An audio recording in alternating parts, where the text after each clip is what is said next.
सांगणं अवघड आहे, कठीण आहे. यदा कदाचित मी जर एखाद्यावर विश्वास ठेवा असं सांगितलं तर याचे दोन प्रश्न उपस्थित होतात. एक, तो विश्वासाला पात्र राहील का, हा एक प्रश्न. आणि दुसरा प्रश्न, जर याच्यावर विश्वास ठेवा म्हणलं तर समोरच्याला नक्की राग आल्याशिवाय राहणार नाही. मग विश्वास कुठे ठेवा हे सांगणं अवघड आहे, कठीण आहे. त्यावेळेस तुकोबारांना विचारणं, महाराज जाऊ द्या, ते नसल सांगणं होत तर कमीत कमी तुम्ही साधना करत असताना, तुम्ही साधकी जीवन जगत असताना तुम्ही विश्वास कुठे ठेवला एवढं तरी सांगा. आणि मग तुकोबाराय सांगू लागले, मी विश्वास कुठे ठेवलाय सांगू का, सांगा ना. मग तुकोबाराय सांगू लागले, मी साधकी जीवन जगत असताना, साधना करत असताना विश्वास कुठे ठेवला, ऐका, संताची पायी. कुठे विश्वास ठेवला, संतांच्या पायावर विश्वास ठेवला. सगळ्या संतांवर ठेवला का, विशेषण आहे. तुकोबाराय सांगतात, मी पायाकडे निर्देश आहे. आता व्यवहार सांगतो म्हणजे पटकन लक्ष येईल. सगळ्यात महत्वाचा अवयव कोणता, डोळ्यानं दिसणारा. पटकन बोला. डोळे, जर देवानं दोन्ही डोळे नाही दिले तर माणूस जगतो का मरतो. डोळे एवढे महत्वाचे आहेत. हा, जग दिसायचं नाहीये पण डोळ्याविना जगतो ना. त्याच्या पुढे तुम्हाला काय वाटतं, कान, दोन्ही कान देवानं दिलेच नाही. नंतर सांगितलं काकड्यामध्ये, मुका झालो वाचा गेली. सगळी सगळी अवयव देवानं काढून घेऊ द्या तरी मनुष्य जीवन जगतो. डोळ्यानं दिसणारा अवयव महत्वाचा कोणता आहे, नीट ऐका. आता खरं सांगा, देवानं सगळं दिलं आणि इथूनच वरचं दिलं नाही.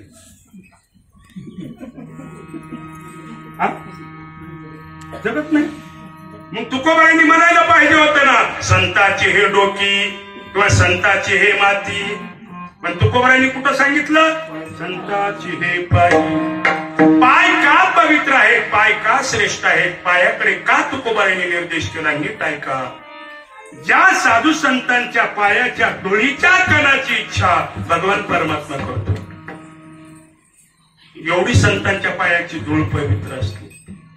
संत चरण रज लागता सहज, वासनेचे बीज जळून जाय. साधकी जीवन जगणाऱ्या साधकाला सगळ्यात मोठा शत्रू जर कोण असेल तर शत्रू बाहेरचा नसतो. कधी लक्षात घ्या, वाटोळ करायला कधीच बाहेरचे नसतात, वाटोळ करायला घरचेच असतात.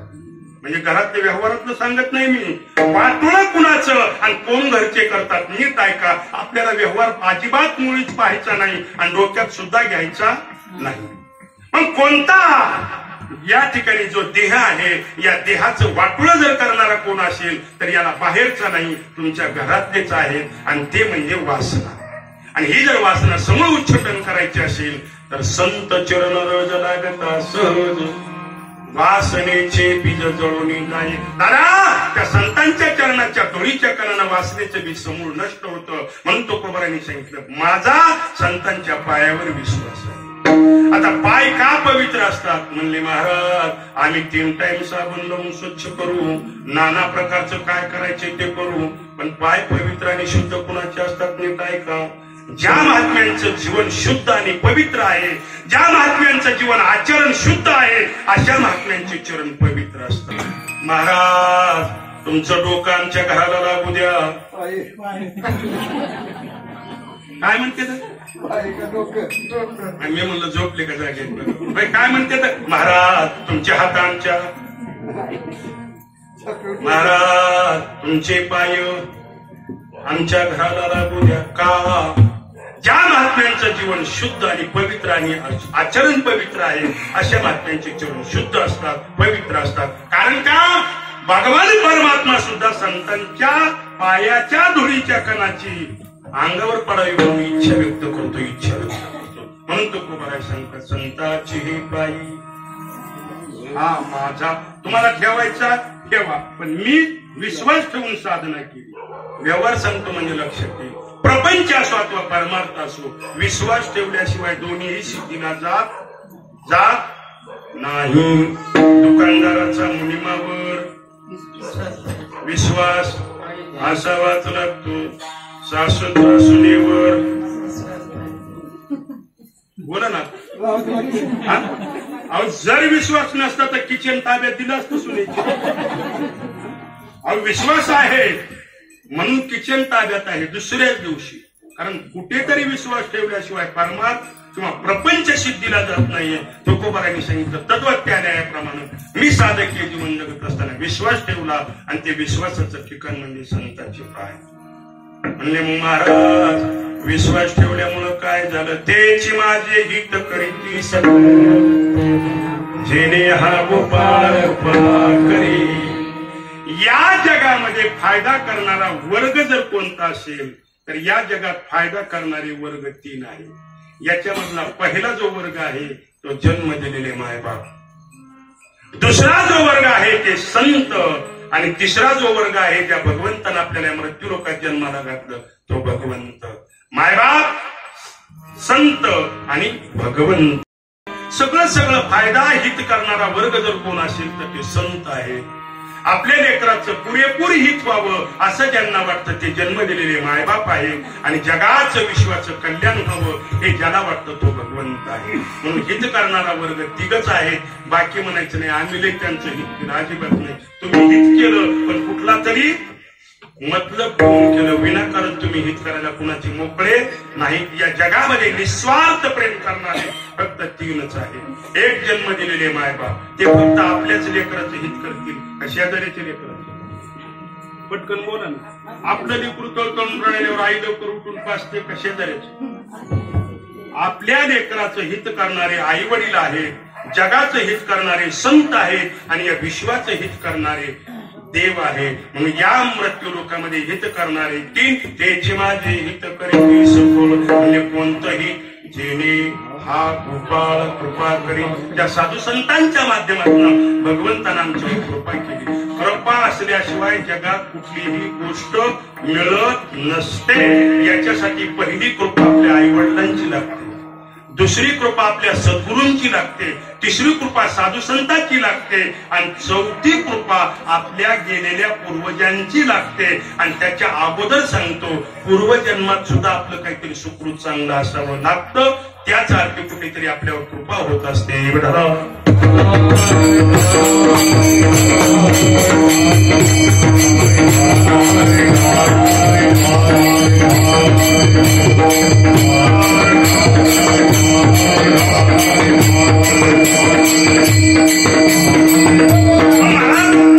जे संत आमचा हित करणार आहेत फायदा करणार आहेत त्या संतांवर फक्त विश्वास ठेवायचा आणि एवढंच करायचं का. म्हणजे नाही मग काय करायचं. म्हणजे अजून एक काही साधना कराव्या लागतात. म्हणजे काय संतांवर विश्वास ठेवावा लागतो. संतांच्या मुखातून जे शब्द बाहेर पडले त्या शब्दानुसार आपल्या जीवनाचं आचरण असावं लागतं. आणि जीवनामध्ये एखाद्याला शब्द दिला तो शब्द तंतोतंत आपल्या जीवनामध्ये पालन करावा लागतो. म्हणजे महाराज एवढं करत असताना मनुष्य कुठेतरी थकतो भागतो काहीतरी त्याला कंटाळा येतो.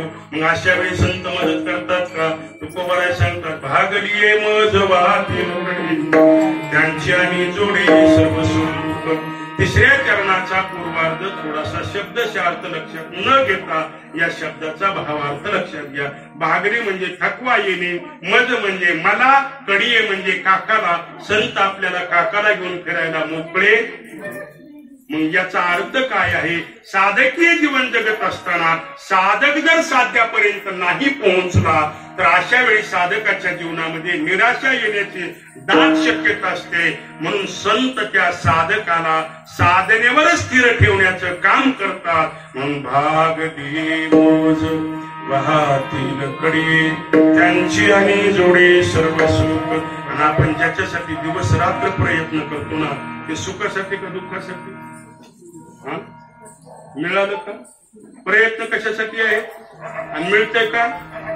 नाही मिळतंय काय. मग सुखासाठी प्रयत्न करून जर दुःख मिळत असेल तर मग या जगात सुख नाहीये का. सुख आहे पण सुख मिळवण्याचा मार्ग भिन्न आहे. म्हणून तुकोबाराय सांगतात तुम्हाला सुख जर पाहिजे असेल तर संतांकडे जा. संतांच्या पायावर विश्वास ठेवा. संतांची सेवा करा मग तुम्हाला सुखालाही कमी नाही आणि देवाच्या कृपेलाही कमी नाही. असं अभंगाचं सरळ सरळ चिंतन विठाला.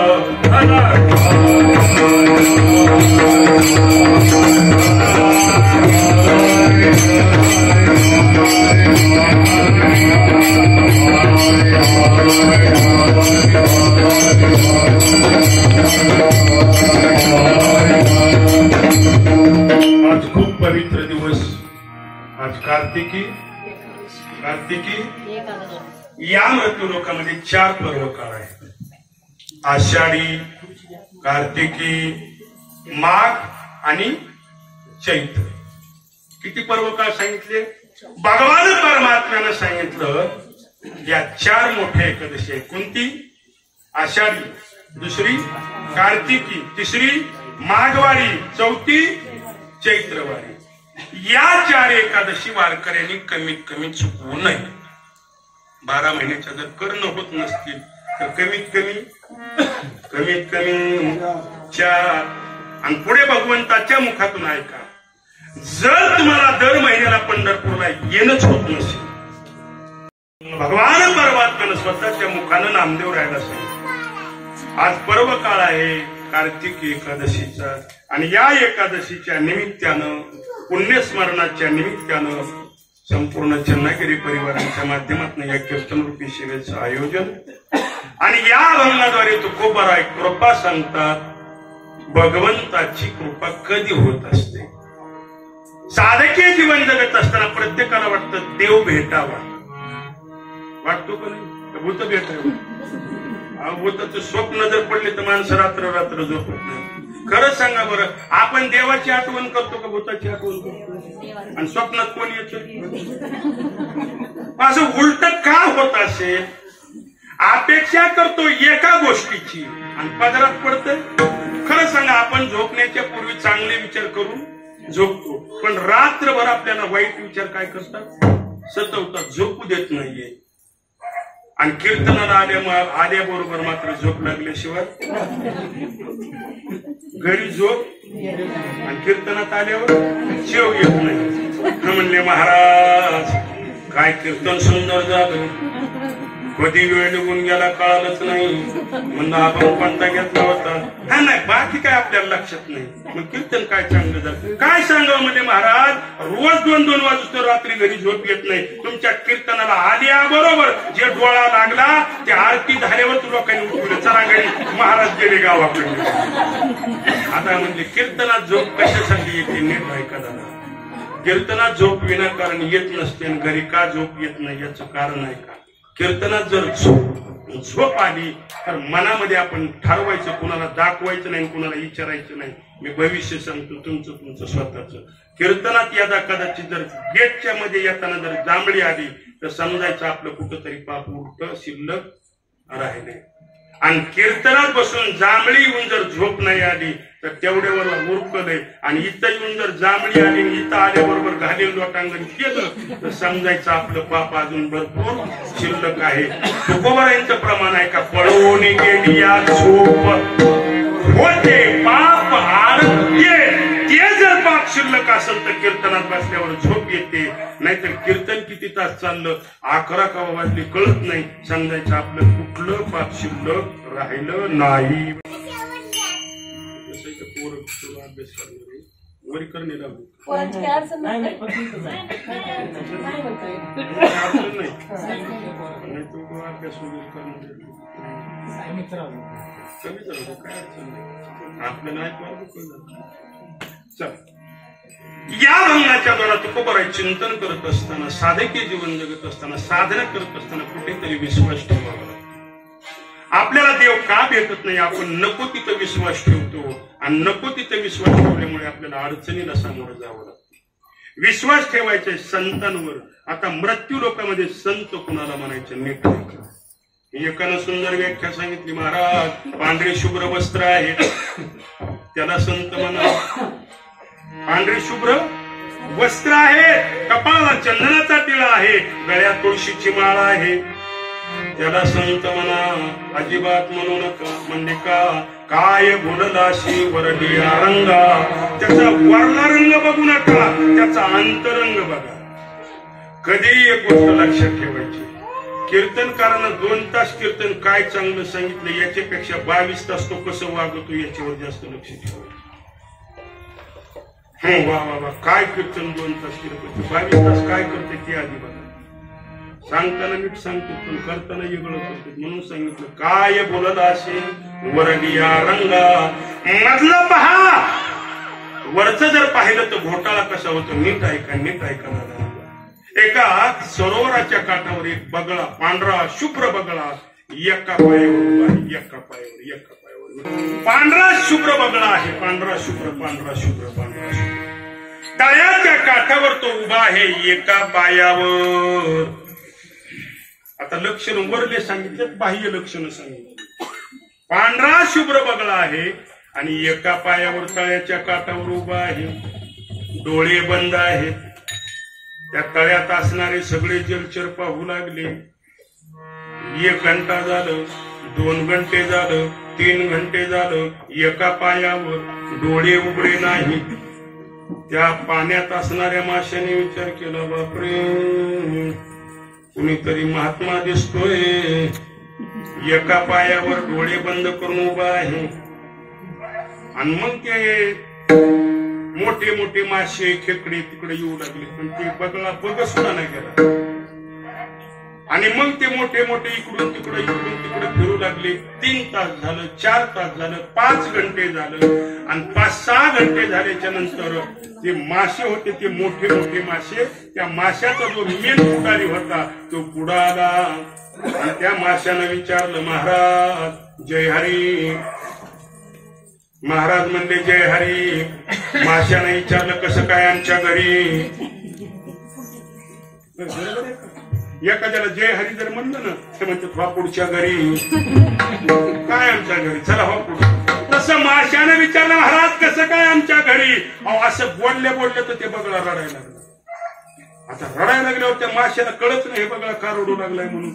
आणि रडत असताना त्या माशाला 4-2 माशाने आपल्या त्या बगड्याला विचारलं, आता का रडताय. आणि मग ते रडत सांगू लागला, काय सांगावं, आता 4-2 दिवसात हे तळ आटणार आणि तळ आटल्यावर तुमच्यासारखे सगळे जलचर तडफडून मरणार. म्हणून मी एका पायावर उभारून त्या देवाची प्रार्थना करतो, देवा काही जरी झालं तर एवढे वाचले पाहिजेत. आता मला सांगा, एवढं गोड बोलल्यावर माश तर काय सांगावं, हार घालूच पाया पडायचे. वा जगाच्या कल्याणा संतांच्या विभूते देह कष्ट घेते परोपकारे. एवढा आनंद वाटू लागला. आणि मग काशाचं काय, दर्शनाला महाराजांच्या बारी. महाराज म्हणजे थांबा, मी देवाला जाग विचारणार की देवा यांचं काय करायचे. पुन्हा दुपार गेली आणि बगळा नाचू लागला. नाचणाऱ्या बगळ्याकडे पाहिलं सगळ्यांनी. विचारलं महाराज काय कशामुळे नाचताय. आणि मग बगळा सांगू लागला, मार्ग सापडला, उपाय मिळाला, भगवंतानं आपल्यावर कृपा केली. म्हणले काय झालं, मला भगवंतानं आज्ञा दिली. डोंगराच्या पलीकडे एक मोठं जलाशय आहे, धरण आहे, तलाव आहे. त्या तळ्यातलं पाणी 12 महिने आटत. महादेवानं सांगितलं इथले सगळे मासे उचला आणि तिकडच्या तळ्यात नेऊन सोडा. आता तिथं वशिला लावा सुरू झाला. आधी कुणी जायचे आणि मग मोठ्याने वशिला लावला. मरणापुढे तिकडं जायचे. त्या डोंगराच्या पलीकडे मोठं तळ आहे म्हणून इकडून मासे तो बगळा उचलायला लागला आणि पलीकडल्या तळ्याकडे घेऊन जाऊ लागला. पण तिकडं तळ नव्हतं, विरान जंगल होतं, वाळलेली बाबळ होती. त्या बाबळीवर बगळा बसायचा आणि आणलेल्या पार्सलचा यथेच्छ. 3 दिवस झालं. मासे मोठे सगळे पुढे गेले पण तिकडे गेलेले सुखरूप पोहोचले. काही एकाचाही महागारी फोन आला नाही. आणि एका दिवशी खेकडेने विचार केला, म्हणजे कारण जगाच्या कल्याणा म्हणतोय, फक्त मासेच उचलायला 4 दिवस झालं. मग आपण जर पाणी संपल्यावर आपण बी मरणार ना. म्हणले मग 1 दिवस खेकडे न्यावे, 1 दिवस मासे न्यावे, 1 दिवस बाकीचं न्यावं. आणि मग एक खेकडा पुढे आला. म्हणजे का हो महाराज, 3-4 दिवस झालं पाहतोय, फक्त तुम्ही मासेच उचलायला लागलात. आमच्यासारख्याला मरू द्यायचंय का, आमचा नंबर कधी लागणार. आता हे पडलं अडचणी. आता याला नाविलाज झाला. त्यानं जर म्हणला याला नाही उचलतो तर आपले खोटे पण उघड पडत. म्हणला तुम्हाला सुद्धा न्यायला सुरू करणार आहे. म्हणले कधी? म्हणले आजच. मग म्हणला उचला म्हणल्यावर आता खेकड्याला उचलायचं कसं?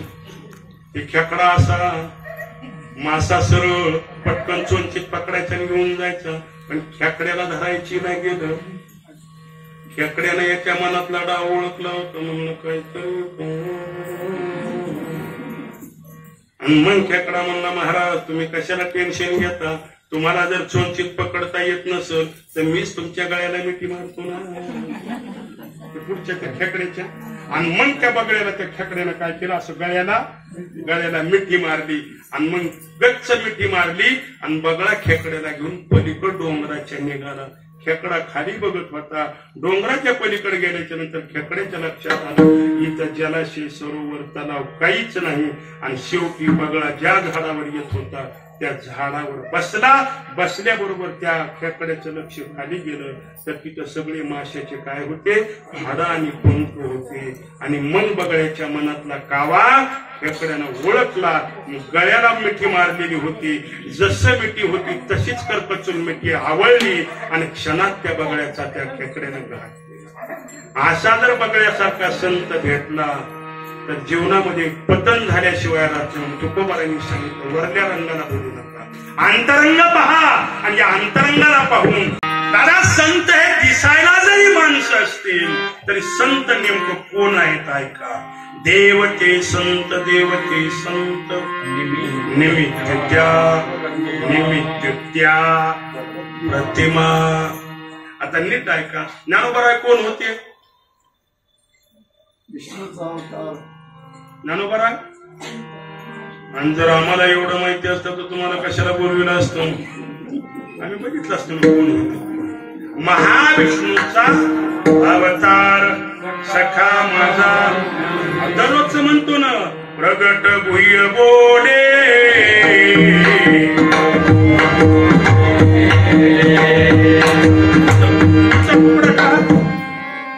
प्रगट गुह्य बोले. ज्ञानोबा कोण होते? ब्रह्म आहे ना. आता तुकोबा कोण होते? बोला ना. तुकोबा कोण होते? ब्रह्मच होते ना. तुकोबा ब्रह्म होते. ज्ञानोबा भगवान विष्णूचाच अवतार आहे. फक्त दिसायला वेगळे आहे. देवते संत. आणि मग एक जण म्हणला महाराज संत देव जर एकच असतील तर मग देवाच्याच पायावर विश्वास ठेवून संताच्या कशाला भानगडीत पडायचे? डायरेक्ट देवाकडं वशीला लावू. अजिबात जमत नाही. तुम्ही म्हणता का जमत नाही? आम्ही डायरेक्ट देवाकडे जाऊ. अजिबात जमत नाही. आई तुमच्या काळातलं सांगतो, आताच्या काळातलं सांगतो. तुमच्या काळात किंवा आई तुमच्या काळातला तुमच्या पाठीमाग. तुमच्या काळामध्ये तुम्ही लहान असताना शाळेत जर शिकायला असता तर शाळेत जर गुरुजीने 1 रुपया 10 पैसे काय 20 पैसे तुमच्या काळातले जर मागितले तर तुम्ही वडिलाला मागत होता का आईला? पटकन सांग. आताच नाही मी. हा तुमचं कुणाला मागत होता? आई पैसे देत होती का वडील? पण मागायचं कुणाला? कारण वडिलांना पैसे मागायची तुमची हिंमत नव्हती. शाळेतून आलं की आईला सांगायचं आई तुझ्या गुरुजींनी शाळेत 2 रुपये 1 रुपये काय सांगितले ते सांगितलं. तो बाबाकडून काय कर घेऊन मला दे. आणि मग संध्याकाळी शेतावरनं कामावरून नवरा आला की ती बायको त्यांना जीव वाढायची. पूर्वीच्या काळी संस्कार किती महत्वाचे होते नीट ऐका. पूर्वीच्या महिला हे अज्ञानी होत्या, अशिक्षित होत्या, पण सुसंस्कारित होत्या. म्हणजे आताच्या मला म्हणायचं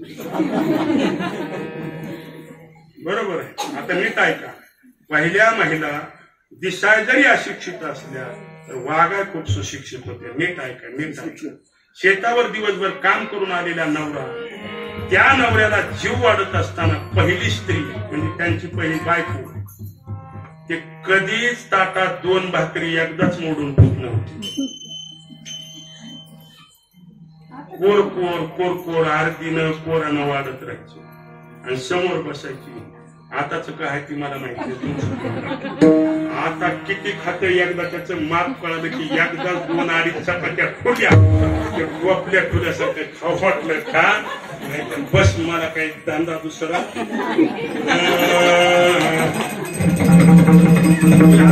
नाव ठेवू नाही गेलो, पण ऐका ऐका आई, पूर्वीच्या काळी पतीला जीव वाढत असताना पत्नी समोर बसायची आणि कोरकोर जीव वाढायची.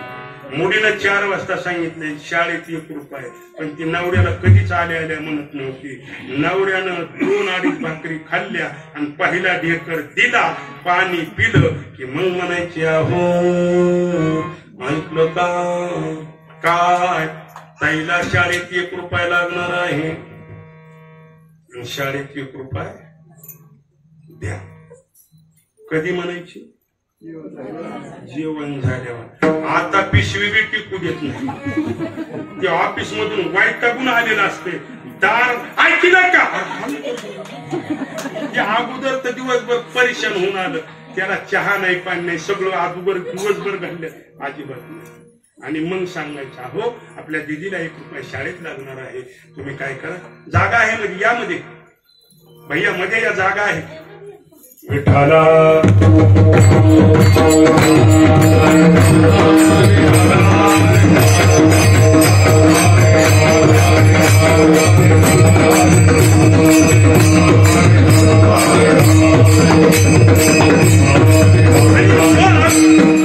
त्या मालकाचं जेवण झालं की पान सुपारी खायची आणि मग आपल्या खिशातला 1 रुपया काढून बायकोच्या हातात द्यायचा. आणि मग सकाळी ते लेकरू उठलं की आई लेकराच्या हातात 1 रुपया द्यायचा. बापाच्या खिशातला 1 रुपया लेकराच्या हातात येण्यासाठी मध्यस्थी कुणाची?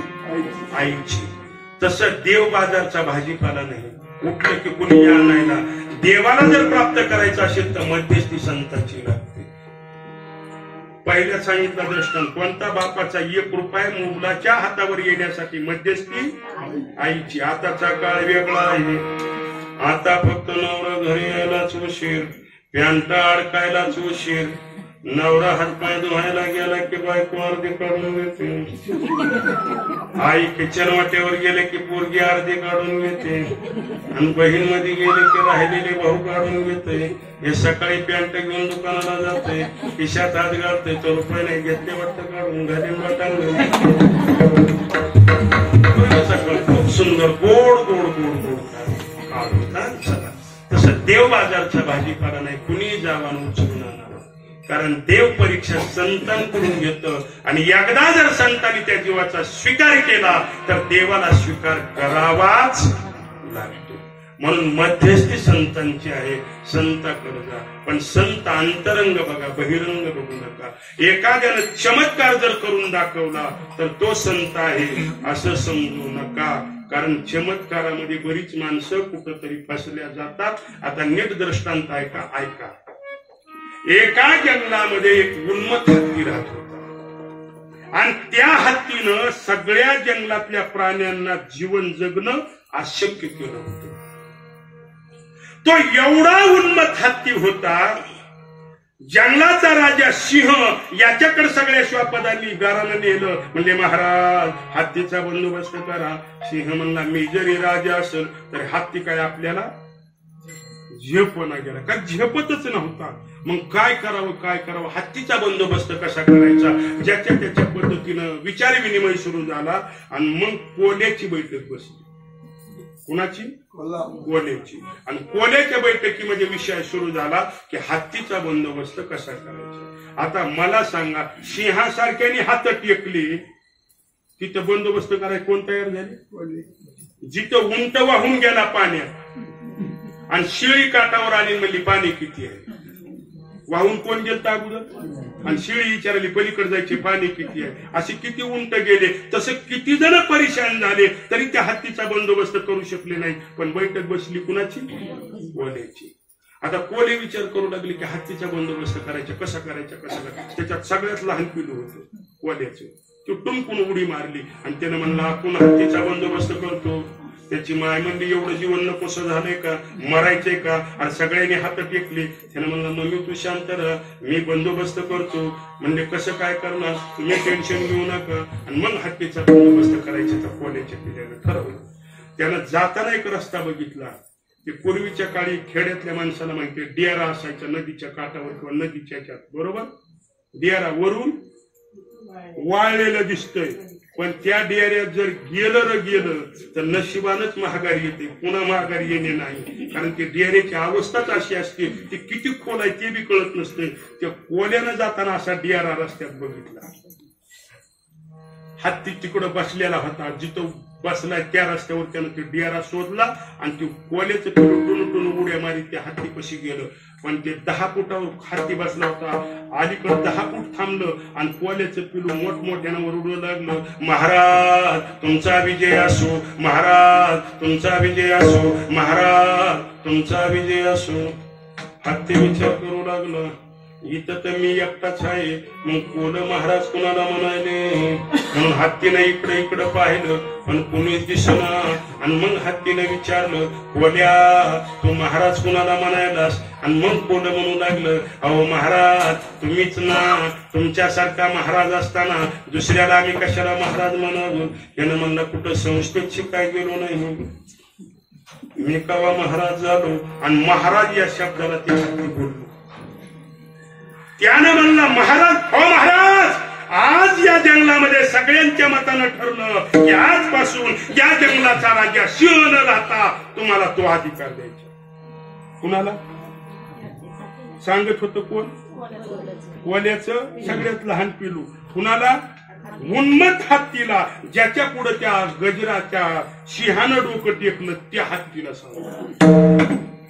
हत्ती मनात विचार करू लागला, इलेक्शन लढवलं नाही, फॉर्म भरला नाही, रुपये खर्च केला नाही, बिनविरोध आपण महाराज होत जर असं तर मग काय अडचण आहे. आणि मग त्या कोल्याच्या बोलण्यावर हत्ती बोलला आणि त्यानं म्हणलं, कोल्या कोण म्हणलं रे मला महाराज करायचे. म्हणजे मी सांगायलो ना, सगळं जग म्हणतंय आज हत्तीचं सिंहासनावर बसून राजाच्या ठिकाणी नेमणूक करायची. आणि आज कार्तिकी आहे, आजचा दिवस चांगला आहे, हरतुरी आणलेले आहे, सत्काराची तयारी झालेली आहे, स्टेज तयार केलेला आहे. महाराज मुहूर्त न दवडता तुम्ही आत्ताच्या आत्ता कार्यक्रमाच्या ठिकाणी चला आणि सत्कार स्वीकारा आणि गादीवर बसा.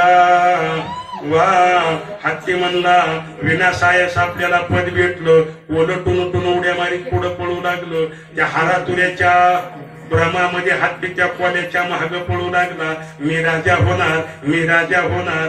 हत्ती पळत होता, कोलं पळत होतं, हत्ती पळत होता, कोलं पळत होतं. डेऱ्याच्या ठिकाणी आलं, कोल्याला टुन उडी मारून पलीकडे गेलं. पण हत्तीच्या डोळ्यासमोर एकच होतं, मी राजा, माझा सत्कार, हार तुरे शाली. आणि पळत पळत आलं त्या डेऱ्याच्या. आता त्या हत्ती काय लहान होता का? त्या डेऱ्यावर आल्याबरोबर कटकन गुडघ्या इतकं गेलं. कोण जरा पुढे जाऊन थांबलं. थांबल्याबरोबर पोटापर्यंत चिखल गेलं. आणि चिखलात गेल्यावर महाराज हत्ती ओरडू लागला, कोल्या अरे मी इथं फसू लागलो ना. कोल्याचं पिलू गरकून महाग फिरलं आणि त्या डेऱ्याच्या काठावर आलं. म्हणलं, महाराज काय म्हणू लागला? त्यानं म्हणलं, अरे मी बुडायला लागलो ना. तोपर्यंत पोट अर्ध गेलं. हत्ती ओरडू लागला, कोल्या अरे मी बुडायला लागलो ना, मला वाचव. त्यानं म्हणला, महाराज तुम्हाला जर वाचायचं असेल तर माझं शिपूट धरा आणि बाहेर या. कुणाचं? कोल्याचं पिलू एवढी आणि ते काय म्हणलं, महाराज तुम्हाला जर वाचायचं असेल तर माझं शिपूट धरा आणि काय करा, बाहेर या. बाहेर या म्हटल्याबरोबर हत्तीची तळपायाची आग मस्तकाला गेली आणि हत्ती त्या कोल्याच्या पिल्यावर खेकसला. ए मूर्खा, तुला लाज वाटते का? अरे माझ्यासारखा अवाढव्य प्राणी तुझ्यासारख्या शेपटाला धरून बाहेर येईल, लबाडा. त्यानं म्हणला, महाराज सगळ्या जंगलात लबाड जात कुणाची? कुणाची? आमची. पण हारातुऱ्याला भरून माझ्यासारख्या लबाडावर विश्वास ठेवला. आता तुम्हाला मेल्याशिवाय पर्याय. असा जर कोण्यासारखा भेटला पत्त नाही ना. पण जीवनामध्ये संतांनी आपल्याला सावध केलं. कुणावर विश्वास ठेवा? तेची संत, तेची संत. ज्याचा हेत श्री विठ्ठले, ज्यांचा अंतिम ध्येय भगवान परमात्मा आहे, अशा संतांच्या तेही पायावर विश्वास ठेवा. विश्वास कुठे ठेवायचा? संतांच्या पायावर. म्हणजे का? कारण संतांच्या जीवनाचं आचरण शुद्ध असतं, पवित्र असतं. म्हणून संतांच्या पायावर विश्वास ठेवा. आणि जर संतांच्या पायावर विश्वास ठेवून साधना केली तर साध्य प्राप्त होतं. पण पुढे सांगितलं सर्व भावे दास झालो त्यांचा. नुसता विश्वास ठेवून भागत नाही, सेवा करावी लागते. सेवा तर तुम्ही म्हणाल महाराज सेवा कशी करायची? सेवा 3 प्रकारे असते. काया वाचा मने झालो त्यांचा दास. सेवा एका प्रकारानं नसती. कुणाची सेवा करत असताना 3 प्रकाराने सेवा करावी लागते. अंतःकरणातून सेवा असावी, शरीरानं सेवा करावी आणि वाचन सुद्धा गोड बोलावं, गोड गोड बोलावं. बरीच माणसं सेवा करतात, कोणीतरी सांगितली म्हणून. सेवा चालू आहे पाय दबला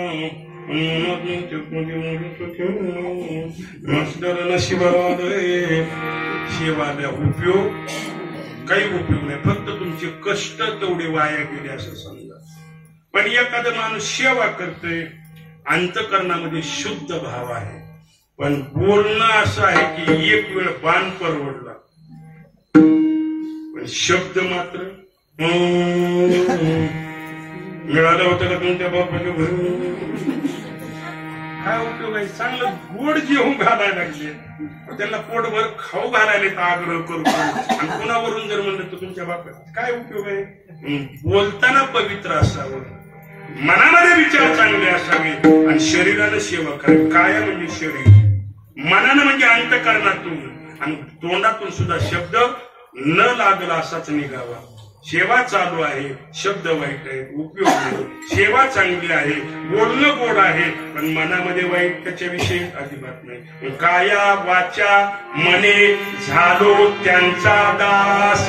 आणि खरं सांगू का, ज्ञानोबांनी सांगितलं की साधू संतांची सेवा म्हणजे देवाच्या प्राप्तीची पहिली पायरी आहे. तनु मनो जीवे शरणाशी लागावे, अगरबत्ता करावे, दास्य सखोड.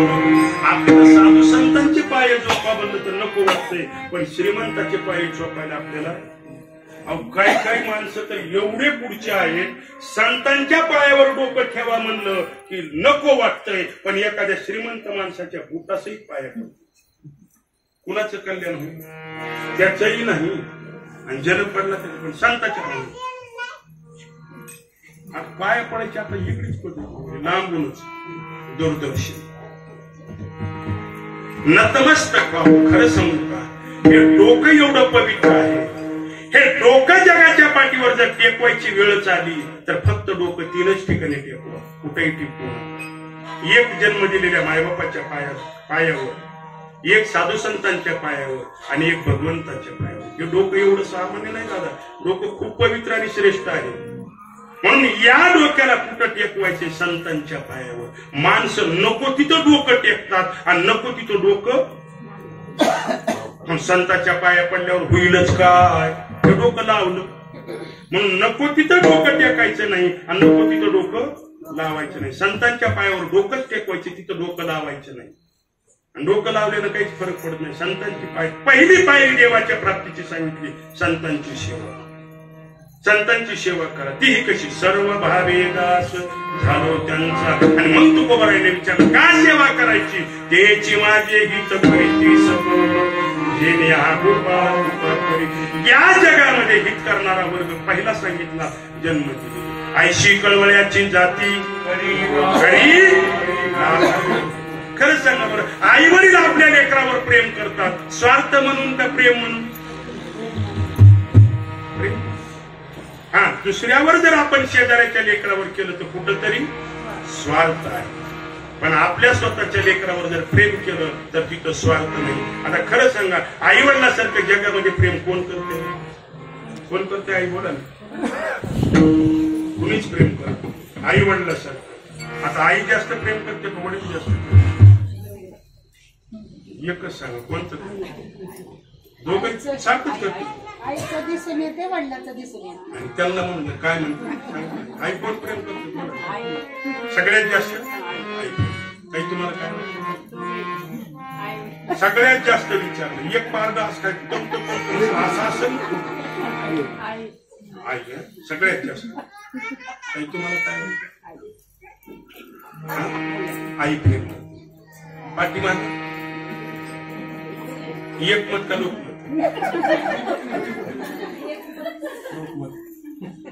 सगळ्यात जास्त प्रेम आई करते.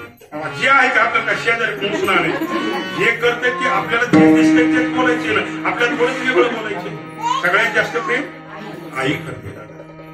आई प्रेम करते हो, वडिलांपेक्षा आईचं प्रेम जास्त आहे. आपल्याला काही उष्णानं सांगितलं नाही, जे आहे तेच बरोबर आहे. आई प्रेम जास्त करते, वडिलांपेक्षा आई प्रेम जास्त करते. नीट ऐका. 20-22 वर्षाची मुलगी झाली, शेजाऱ्याकडून आपल्या मुलीसाठी निरोप आला. दादा, आमच्या पाहुण्यामध्ये एक निर्व्यसनी मुलगा आहे, उच्च पदावर अधिकारी आहे, चांगला नोकरदार आहे, चांगली पगार आहे, कुटुंब सुसंस्कृत आहे, वारकरी कुटुंब आहे. आपली ताई जर त्या घरामध्ये गेली तर खूप वैभवामध्ये राणीसारखी राहील. द्यायच्या का नाही? शब्द ऐकल्याबरोबर बापाच्या अंतःकरणामध्ये धसदिशी होतं आणि बाप जमिनीकडे बघून सांगतो, सांगा पाहुण्यांना बघायला या. तारीख ठरते, ठरलेल्या तारखेला पाहुणे मुलीला पाहायला येतात. मोठ्या प्रेमानं पाहुण्यांचं स्वागत होतं. सगळं त्यांचा लवाजमा बैठकीमध्ये येऊन बसतो. चहा पाणी नाश्ता होतो. मुलीला दाखवण्याचा कार्यक्रम पूर्ण होतो. पुन्हा चर्चेला सुरुवात होते आणि 1 तासानं तो मुलगा मुलीला पसंती देतो. मुलगी पसंत आहे. लगेच बोलणी सुरू होते. तडजोडी आणखी 2-2:30 वाजता मुलीची सुपारी फुटते. 3-3:30 ला पाहुणे जेवण होतात. 4-4:30 ला पुन्हा चहा पान होतं. 5 वाजता सत्कार होतो. सगळ्यांचा सन्मान करून 5:30 वाजता पाहुणे त्यांच्या गावाला निघून जातात. आनंदाला उधाण आहे. मुलीच्या मैत्रिणी आहेत, सगळी पाहुण्यांची रेलचेल आहे. काका, मामा, आत्या, मामी सगळे घरामध्ये आहेत. मुलाचे म्हणजे भावाचे मित्र आहेत. सगळीकडे टुप्पे बसले. मुलीच्या मैत्रिणी मुलीसोबत गप्पा मारतात, आईच्या मैत्रिणी आईशी गप्पा मारतात, भावाचे मित्र भावाशी गप्पा मारतात आणि सगळ्यांच्या मनामध्ये एकच विषय असतो, सगळ्यांचा एकच विषय असतो की आपली ताई खूप नशीब घेऊन जन्माला आली. मुलगा सुंदर आहे, उच्च पदावर अधिकारी आहे, कुटुंब सुसंस्कृत आहे, वारकरी संप्रदायाचा आहे. ताई खरंच आपली भाग्यवान आहे. आनंदाला उधाण आहे. चर्चा सुंदर सुरू आहे. टुप्प्यानं बसलेले आहेत. पण त्या डहाळमध्ये एकच व्यक्ती असा असतो की फक्त तो एकटाच बसलेला असतो. तकव्याला तो पाड देतो, गुडघे उभा करतो आणि गुडघ्यावर डोकं ठेवून ढसा त्या बैठकीमध्ये रडणारा व्यक्ती जर कोण असेल तर ती व्यक्ती त्या मुलीचा बाप असतो. बाप. एवढ्या आनंदाची चर्चा बाजूला सुरू आहे, पण एवढ्या आनंदामध्ये रडणारा जर व्यक्ती त्या घरातला कोण असेल तर त्या मुलीचा बाप असतो. दादा, त्याच्या पुढे जाऊन सांगतो, नीट ऐका. ज्या दिवशी मुलीची सोयरीक होईल ना, त्या दिवशी त्या घरातला संध्याकाळी उपवाशी झोपणारा माणूस जर कोण असेल तर त्या घरातला संध्याकाळी उपवाशी झोपणारा माणूस जर कोण असेल तर तो मुलीचा बाप असतो. ज्या दिवशी मुलीची सोयरीक जमली ना, त्या दिवसापासून अक्षतेची वेळ येईपर्यंत ज्याच्या पायाला 1 सेकंद विश्रांती नसते ना, तो जर व्यक्ती कोण असेल तर त्या घरातली त्या मुलीचा बाप असतो. दिवस रात्र पळतो, पैसा जमवतो आणि आपल्या ताईच्या लग्नामध्ये कुठलीच कमतरता पडू नये म्हणून लग्नाची जय्यत तयारी करतो. आणि लग्नाच्या दिवशी मंगल कार्यालयाच्या दारामध्ये सगळ्याच्या आधी सगळ्यांचं स्वागत करण्यासाठी हात जोडून जर उभा राहणारा कोण असेल तर तो त्या मुलीचा बाप असतो. लहान श्रीमंत गरीब प्रत्येकाला तो लवून नमस्कार करतो. या काही कमी पडलं तर सांभाळून घ्या, मुलीचा बाप आहे. पाहुण्यांची रेलचेल मंगलवाद्य वाजत आहे. आनंदाला उधाण आलेला आहे. लग्न घटी जवळ आलेली आहे. प्रत्येकाचं स्वागतासाठी तो मग्न आहे. इतक्यामध्ये कुणीतरी येतं. इकडे लग्न मुहूर्त जवळ आलेला असतो. अक्षदाची पुडी हातावर देतात आणि अक्षदाची पुडी हातावर पडली की तो व्यक्ती भानावर येतो आणि हातातल्या तांदळाकडे पाहतो आणि डोळ्यातला थेंब तांदळामध्ये पडतो. एवढ्या मंगलमय प्रसंगामध्ये रडणारा मंगल कार्यालयात व्यक्ती जर कोण असेल तर ती व्यक्ती त्या मुलीचा बाप असतो. बाप सगळ्यांच्या लाईनला पाठीमागे उभा राहतो. मंगलाष्टिकेला प्रारंभ होतो. संबंध मंगलाष्टिका होईपर्यंत त्या मंगल कार्यालयात रडणारा जर माणूस कोण असेल तर रडणारा फक्त आणि फक्त त्या मुलीचा बाप असतो. 2 मिनिटांमध्ये लग्न संपत, डोळे पुसतो, पुन्हा जेवणाच्या पंक्तीला हसत फिरतो. मुलाचा बाप आहे, काही कमी पडलं तर सांभाळून घ्या. गड्याच्या पंक्ती, महिला मंडळाच्या पंक्ती जेवण करून उठतात. अर्धमंगल कार्यालय खाली होतं. पुन्हा निवांत पुढचे विधी सुरू होतात आणि मग एकांतामध्ये मंगल कार्यालय खुर्चीवर बसतो आणि त्या स्टेजवर चालणाऱ्या विधीकडे पाहतो आणि एवढ्या आनंदाच्या क्षणामध्ये त्या मंगल कार्यालयात रडणारा जर माणूस कोण असेल तर फक्त आणि फक्त त्या मुलीचा बाप असतो. बरं का? सगळे विधी पूर्ण होतात. आता पुढचा प्रसंग ऐका. विधी पूर्ण होतात, मुलगी जायला निघते. मुलगी जायला निघाल्याबरोबर पहिल्या सुरू आईच्या गळ्याला पडते, हंबरला फोडते. आई रडते, मुलगी रडतात, दोघी रडत असतात. सगळा समाज रडत असतो. आईच्या गळ्याची मुलगी निघते, बहिणीच्या गळ्याला पडते. भावाच्या, मामाच्या, आत्याच्या, काकीच्या, मावशीच्या, प्रत्येकीच्या गळ्याला पडून ती मुलगी हंबरडा पडून रडत असते. इतक्यामध्ये गाडीचं दार उघडल्या जातं आणि दार उघडल्याच्या नंतर कुणीतरी विचारते, दादा कुठे आहे? आणि मग दादा कुठे आहेत म्हटल्याच्या नंतर कुणीतरी सांगते, दादा मंगल कार्यालयात आहेत. पळत जातात. दादा आपली ताई जायला निघाली हो. सगळे गाडीकडे असतात आणि मंगल कार्यालयात तो मुलीचा बाप एकटाच बसून रडत असतो.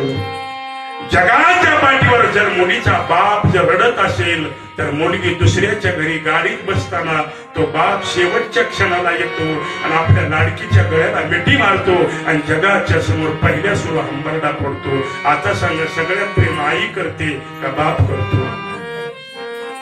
बाप प्रेम करतो हो, पण बापाचं प्रेम तुम्हाला कधीच दिसलं नाही. नीट ऐका दादा, तुम्हाला बापाचं जर प्रेम पाहायचं असेल ना तर रात्रीच्या 2:30 वाजता उठून बघा. बापाचं प्रेम तुम्हाला खरं पाहायला भेटेल. सगळ्याच्या आधी बाप झोपतो, बापाच्या नंतर तुम्ही सगळे झोपता आणि तुम्ही झोपलात ना तो बाप हळूच उठतो आणि सगळ्याच्या अंगावर पांघरून टाकतो आणि सगळ्याच्या अंगावर पांघरून टाकून पुन्हा झोपतो. सगळ्या कुटुंबाची काळजी घेतो. तुम्ही त्या बापाच्या जीवावर, पतीच्या जीवावर बिनधास्त रात्रभर झोपता.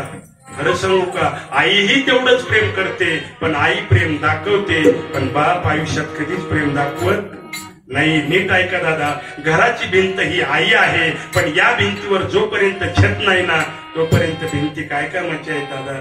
छत म्हणजे बाप आहे. आणि याचं पुढचं उत्तर ऐका, जोपर्यंत आपल्या दारात आपल्या बापाचा बूट आहे ना तोपर्यंत घरात तुम्हाला कुठल्याही गोष्टीची चिंता करायची गरज नाही. म्हणून महिला मंडळाला एक नम्र विनंती, प्रार्थना, हात जोडून कळकळीची नम्र विनंती आहे, लेकराच्या समोर नवऱ्याला कधी उलट बोलू नका, कधीच बोलू नका. सरळ तुम्ही म्हणता तुम्हाला काय कळतंय?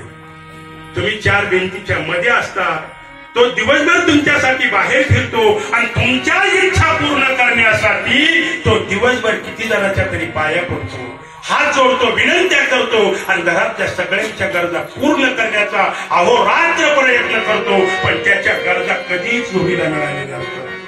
खरं सांगा, आतापर्यंत तपासून बघा, बापाच्या चपलाला धागा आहे पण लेकराच्या, मुलीच्या आणि बायकोच्या चपलाला कधीच धागा त्यानं कधीच घालू दिला नाही. वेळ प्रसंगाला चड्डी बनेलला त्यानं शिवून वापरला असेल पण लेकरावरती वेळ त्यानं कधी येऊ दिली नाही. आपल्या सगळ्या इच्छा कधीतरी त्यानं बाजूला ठेवल्या आणि पूर्ण कुटुंबाच्या इच्छा पूर्ण करण्यासाठी तो दिवस रात्र धडपडतो. जगामध्ये निस्वार्थ प्रेम करणारी आई आणि बाप आहे. म्हणून जोपर्यंत ते सोबत आहे तोपर्यंत त्यांची सेवा करा. माय बाप केवळ काशी तेने न जावे तीर्थाशी. दादा, या मृत्यू लोकामध्ये पहिलं दैवत जर कोणतं असेल तर ते आई वडील आहेत. दुसरं जर दैवत कोणतं असेल तर ते संत आहेत. म्हणून तुकोबा काय सांगतात, तेची माझे हित करीती सतोड. या जगामध्ये हित करणारा वर्ग जर कोणता असेल तर दुसरा वर्ग आहे संतांचा. म्हणून जीवनामध्ये जेवढं आईवडिलांनी प्रेम केलं तेवढं संतांनी प्रेम केलं. आणि जेवढं संतांनी प्रेम केलं ना, ज्या जीवाचा संतांनी स्वीकार केला त्या जीवाचा देवाला स्वीकार करावाच लागतो. मग देव बघत नाही ते कसं ऐकते? देव स्वीकार करतोच बरं का. म्हणजे देव स्वीकार करतो का? ऐका दादा, पुढचं नीट ऐका. वाल्मिक ऋषी आधी होते का वाल्या पोळी आधी होते?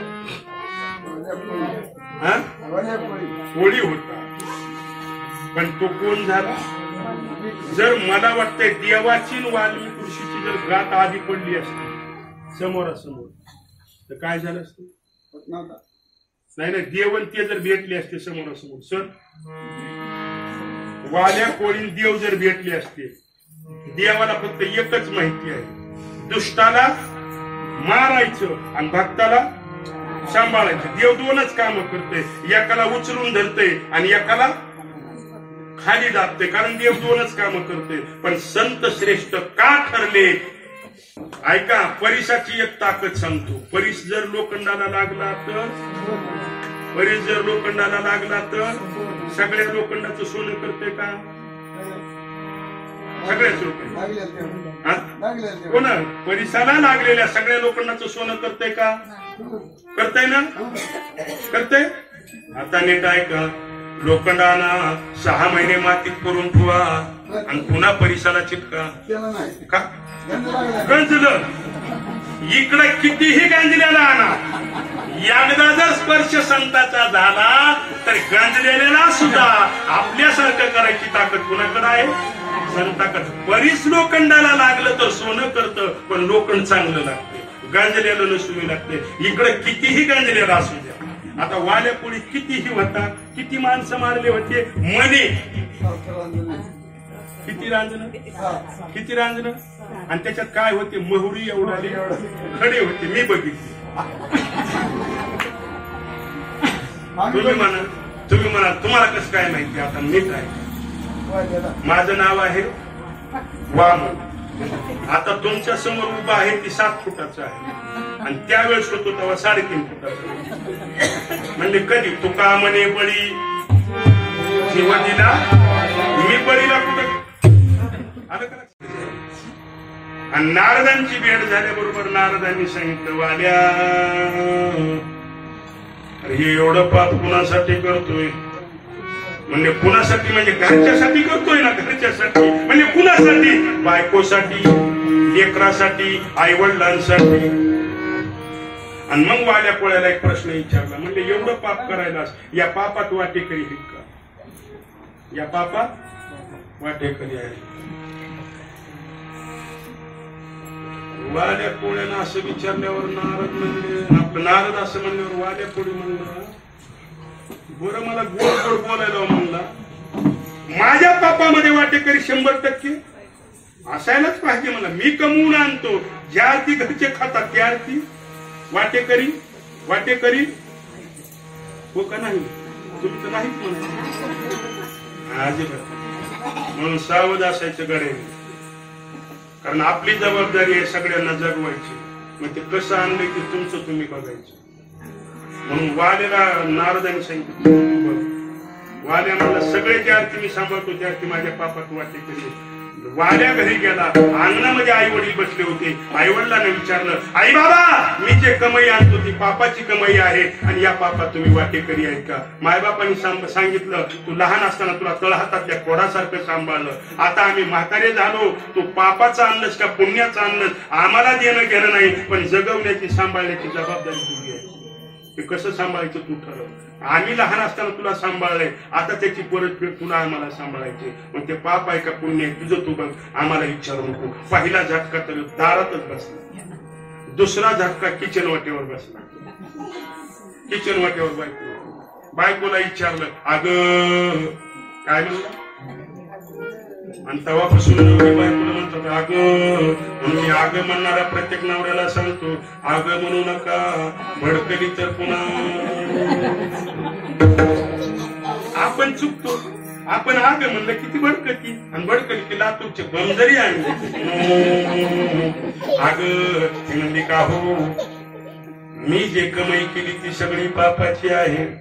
तुला नाना प्रकारचे दागदागिने आणले, चप्पल हा, पोहे हा, कसला की हा, नाना प्रकारचे न मागता दागिने आणले. पण हे सगळे लुटून चोरून मारून आणले. तिने म्हणली मी काय रडत होते का मला द्या म्हणून, तुम्ही आणले मी घातले. मग पापाचे का पुण्याचे तुमचं तुम्ही बघा. दुसरा धडका मुलांना विचारलं, मुलीला विचारलं, त्यांनी सांगितलं बाबा आम्ही लहान आहे तोपर्यंत जगवणं तुमचं काम आहे. मग पुण्याचं का पापाचं तुमचं तुम्ही. झालं ना वाले आता एवढं पाप डोक्यावर, म्हणलं आता माझं तर काहीच खरं नाही. आणि वाले आला आणि नाराज झाला, म्हणला महाराज माझं पाप घ्यायला कोणीच तयार नाही ना, म्हणजे सगळं पाप मी घेतो. आणि मग वाल्या म्हणला सगळं जर पाप माझं तुम्ही घेतलं तर तुम्ही मेल्यावर तुमची समाज बांधतो, सुंदर तुमच्या वर्षश्राद्धाला सप्ताह करतो, भागवत लावतो, लोकांनी जीव घालतो. कधी तुम्ही जर माझं पाप घेतलं तर नारद म्हणले काहीच करू नको, सगळं पाप मी घेतो, पण फक्त मी म्हणतो ते कर. म्हणले काय? राम म्हण, ते बी एकदा. किती वेळेस? आणि म्हणला एकदा राम म्हणल्यावर काय म्हणून बघ, आणि म्हणून बघ म्हटल्याच्या नंतर त्याला रामच म्हणता येईल, ते मला म्हणून. अरे वाल्या राम त्यानं म्हणला महाराज मरा. कोण? महाराज. अरे वाल्या राम म्हणते ना म्हणला महाराज मरा. म्हणजे मरा का होईना पण काय कर मन. आणि मरा मरा म्हणायला सुरुवात केलं, आणि त्या मरा मरामध्ये कधी राम झाला कळालंच नाही. आणि राम जन्माच्या अगोदर वाल्यानं रामायण लिहिलं, आणि जसं लिहिलं तसं रामाला अवतार घेऊन कार्य करावं लागलं. हा अधिकार तेची माझे हित करी जेणे हा करी केले रामायण रामा आधी. म्हणून देवाची कृपा जर प्राप्त करायची असेल तर पहिली कृपा आपल्या घरातून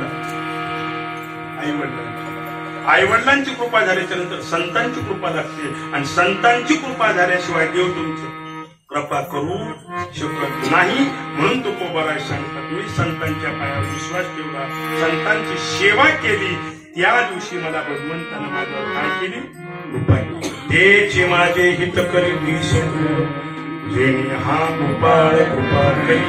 आता वाल्मिक ऋषीचा स्वीकार नारदांनी केला, म्हणून देवाला त्याचा स्वीकार करावा लागला. आता इकडे बिभीषण रामायणामध्ये पहा, बिभीषण देवाला भेटायला आला, पण हनुमंतरायांनी मध्यस्थी केली, म्हणून प्रभू रामचंद्राने बिभीषणाचा काय केला? स्वीकार केला. किती स्वीकार केला? सीतेला सोडवायचे, लंका घ्यायची, रावण मारायचा, समुद्रात काय कसं पलीकडे जायचं याचा विचार सुरू, सगळंच बाजूला ठेवलं. आणि हनुमंतरायाच्या सांगण्यानुसार प्रभू रामचंद्रांनी बिभीषणाला लंका दान दिली. कुणाची लंका? आणि कुणाला दान दिली? लंका कुणाला दान दिली? वामन महाराज. कुणाला दिली? मोठ्याला सांगा. भावाला दिली. लंका कुणाची होती? आणि दिली कुणाला? त्याच्याच भाव. रामानं काय दिली? आणि हनुमंतराय जोपर्यंत लंका देत नाही तोवर काहीच म्हणजे नाही, गप्पच दिली. आणि मग लंका दान दिली. प्रभू रामचंद्राला आनंद वाटला, मी बिभीषणाला लंका दान दिली. हनुमंत हळद डोके, प्रभू त्याची तुम्ही काय केलंय? पुन्हा हनुमंतरायाने हळूच सांगितलं, प्रभू त्याला लंका दान दिली. दान वस्तू परत घ्यायची नसते. मी काय का दान दिलेली वस्तू कधीच पुन्हा परत मागायची नसते. उसणी दिलेली कधी सोडायची, बुडवायची. उसणं कधी बुडवायचं नाही. दे महागारी परत करायचे. एखाद्या पुन्हा आणलं तरी बुडवायचं नाही. आणि एखाद्यानं जर आपल्याला दिलं तर त्याचंही कोण घ्यायचं. म्हणून उसणं आणलेलं नाही करायचं, पण दान आणलेलं परत द्यायचं नसतं, कारण ती दान झालेली वस्तू. हनुमंतराय म्हणजे तुम्ही लंका दान बिभीषणाला दिली. उद्या जर आपण लंकेत गेलो आणि रावण मरणाच्या बिहेरीनं तुम्हाला शरण आला तर पुन्हा काय ह्याची काढून पुन्हा त्याला दिली. लंका कोणाची आहे आता? रावणाची. तुम्ही कुणाला दान दिली? बिभीषणाला. आणि उद्या मृत्यूच्या भीतीनं जर रावण शरण आला तर मग काय करायचे? म्हणजे का लंकेचे 2 भाग करायचे का त्याची काढून काढून पुन्हा याला द्यायची? उत्तर प्रभू रामचंद्राने दिलं. आता नीट आहे का? प्रभू रामचंद्र बोलू लागले, हनुमंता बिभीषणाचा माझा संबंध नव्हता, पण तू मध्यस्थी केली म्हणून मी त्याला त्याची लंका दान दिली. इथं माझं काहीच, लंका कुणाची आहे? त्याचीच आहे. आणि त्याला काय केली? दान दिली. ती मी कुणाच्या सांगण्यामुळं? तुझ्या सांगण्यामुळं. पण हनुमंता, उद्या जर मृत्यूच्या भीतीनं रावण मला शरण आला आणि तू जर रावणाची माझी मध्यस्थी केली तर नीट ऐक मी काय करेन.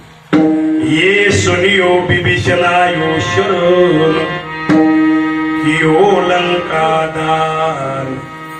हनुमंता, अरे तू मध्यस्थी केली म्हणून मी त्याला त्याची लंका दान दिली.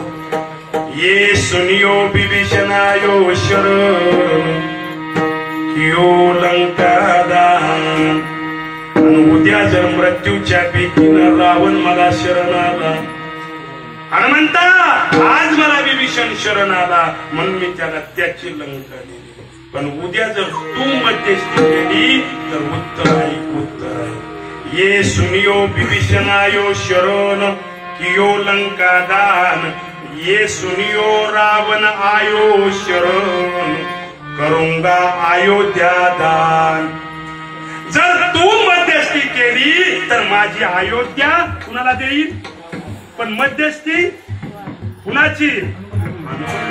भक्तांची, संतांची मध्यस्थी असल्याशिवाय देव तुमच्यावर कृपा करू शकत नाही. म्हणून तो कोबराय सांगतात, तेची माझी हित करती सको जेणे हा गोपाळ कृपा करी. कृपा भगवंताची जर प्राप्त करायची असेल तर त्याच्या अगोदर संतांची कृपा व्हावी. आणि संतांची कृपा जर व्हावी वाटत असेल तर त्याच्या अगोदर जन्म दिलेल्या मायबापाची कृपा असेल. एवढ्या कृपा असल्याशिवाय देव बी भेटत नाही, संतही भेटत नाही. बहु आवडोड आहे संत भेटी, बरी जग जेटी करुणा केली. दादा, या मृत्यू लोकांमध्ये आपल्याला सगळ्या गोष्टी मिळतात, हो सगळ्या गोष्टी मिळतात, पण संत भेटणं एवढं सोपं नाही. सगळे भेटतील पण संत भेटणार नाही. पण देवानं आपल्यावर कृपा व्हावी आणि संतांची भेट व्हावी याच्यासाठी अगोदर घरचं कृपा लागते. म्हणून तो कुमार सांगतात, या जगामध्ये कृपा संपादन करण्यासाठी निस्वार्थ प्रेम करणारे जर कोण असतील तर दुसऱ्या नंबरला संत आहे. आणि त्या संतांची कृपा मी संपादन केली म्हणून मला भगवंताची कृपा झाली.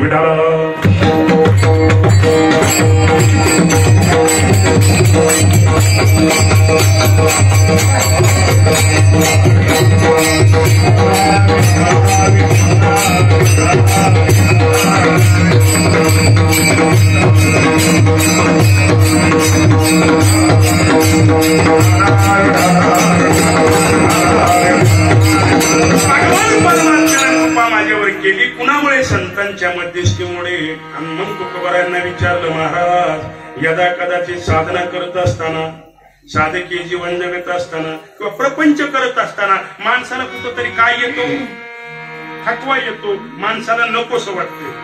एखाद्या गोष्टीसाठी मिळवण्यासाठी प्रयत्न करत असाल आणि ती जर गोष्ट नाही मिळाली तर माणसं काय होतात? निराश होतात. आणि नको त्याच्या नादी लागायचं म्हणून त्या काम सोडून. तसं साधकीय जीवन जगणाऱ्या साधकांना कधीतरी देव जर नाही भेटला, संत नाही भेटले तर निराशा येते. आणि मग अशा वेळी संत त्या साधकाला धीर देण्याचं कार्य. दादा, आपण ज्याच्यासाठी दिवस रात्र प्रयत्न करतो ना त्या गोष्टीचं नाव आहे सुख. आणि हे जर तुम्हाला सुख मिळवायचं असेल तर सुख कुठे आहे? जिथं आहे तिथंच जावं लागेल. ते म्हणले, सांगा ना, गोदा कुणाच्या दुकानात भेटतंय, आम्ही उद्या सकाळी जाऊन घेऊन येऊ. सुखाचं आतापर्यंत जगाच्या पाठीवर कुठं दुकान झालं नाही. शरीराचं सुख तुम्हाला बाजारात पैसे घेऊन खरेदी करता येतं, पण जीवाचं सुख जगाच्या पाठीवर अजून तर कुठे विकत भेटलं नाही. फुकट भेटतं, पण जिथं भेटतं तिथं जावं लागलं. आता जीवाचं सुख कुठं कुठं नीट ऐका. पहिलं सुख देवापाशी आहे. पहिलं सुख आपुला तो एक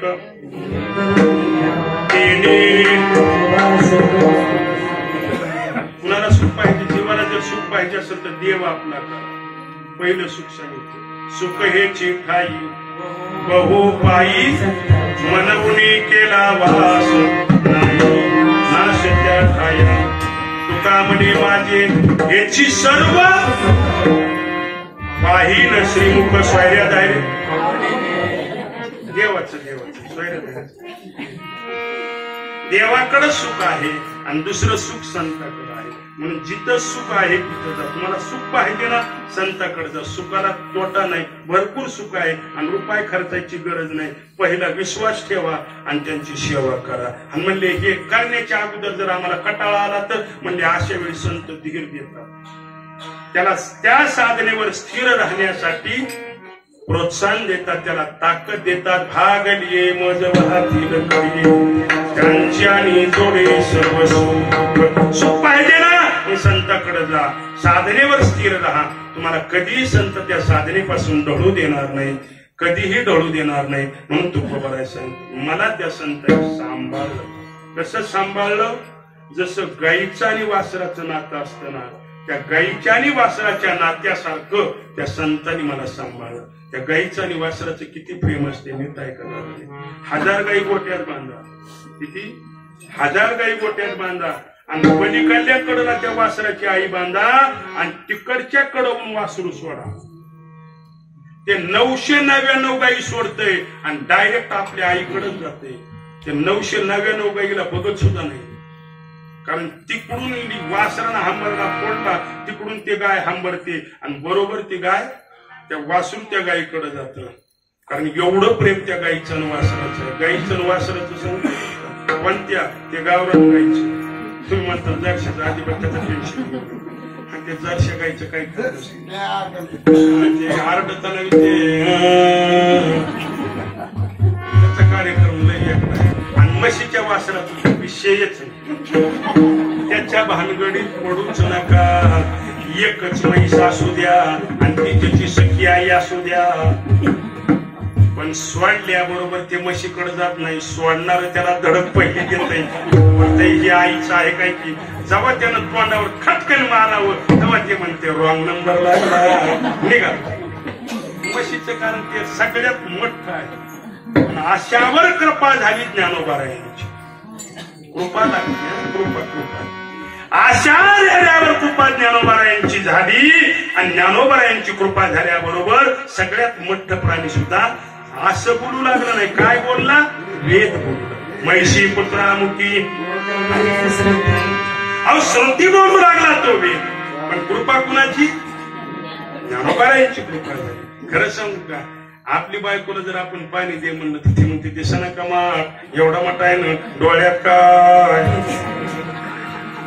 म्हणाला, काय म्हणते माती पडली का डायरेक्ट.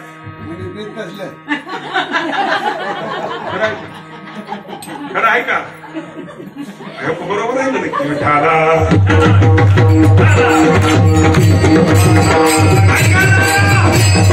ज्ञानोबारायांची कृपा झाली, कृपा झाली. कृपा नीट आहे का? भिंतीवर ज्ञानोबारायांची कृपा झाली, निर्जीव भिंत चढायला लागली. कृपा होती, निर्जीव भिंत चढली. रेड्यासारख्यानं वेद बोलले आणि ज्ञानोबारायांची कृपा झाली म्हणून मेलेलं माणूस जिवंत झाला. कृपा लागते.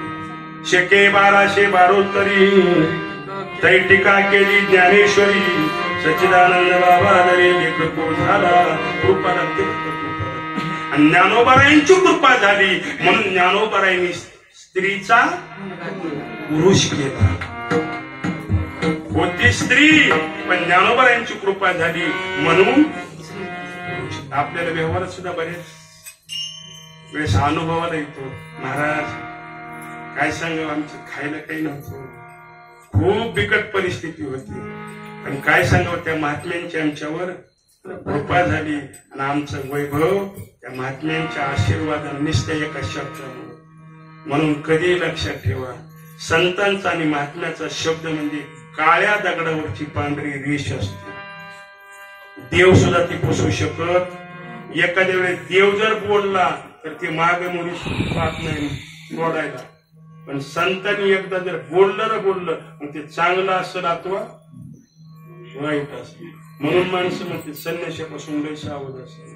चांगलं जर बोललं तर चांगलंच आहे, पण यदा कदाचित काहीच खरं नसतं. म्हणून कृपा लागते. ज्ञानोबारायांची कृपा कुणाकुणावर झाली तसंच तुकोबाराय शंकरच्या संतांनी माझ्यावर कृपा केली म्हणून मला देव भेटला, मला देव भेटला. देणे हा गोपाळ कृपा केली.